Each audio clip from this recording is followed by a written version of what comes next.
Salamo fa 7:10 ho an'ny mpiventira. Altashety miktama nataony Davida tamin'ny nandosirany any Saoly tao anaty zohy. Mamindrafo amiko Andriamanitro, mamindrafo amiko, fa ianao no hialofa ny fanahiko, eny, ao amin'ny aliko ny elatrao no hialofako, mandra-pahalasany loza. Mitaraina amin'Andriamanitra avo indrindra aho, dia amin'Andriamanitra izay mahatanteraka ho ahy. Aniraka avy any an-danitra izy ka hamonjy ahy. Raha miteny ratsy izay misafoaka manenjika ahy, eny, Andriamanitra, aniraka ny famindrapony sy ny fahamarinany.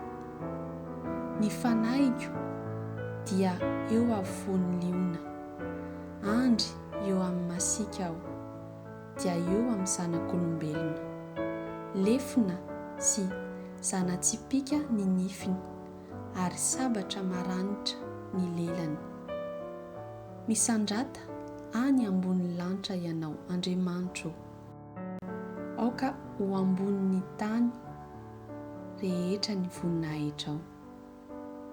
Efa namela-pandrika arato haningotra ny diako izy, ary nampitanondrika ny fanahiko. Niady lavaka teo anoloako izy, kanjo ny tenany ihany no latsaka ao anatiny. Tafatoetra ny foko, Andriamanitro, eny, tafatoetra ny foko. Mihira sy ankalaza aho, mifo aza ry volonahitro, mifo aza ry valia sy lokanga, mifo maraina koa aho.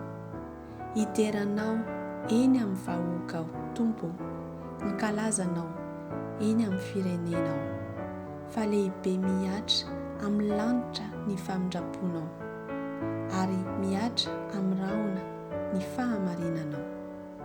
Misandrata any ambony lanitra ianao, Andriamanitro, aoka ho ambonin'ny tany rehetra ny voninahitra ao.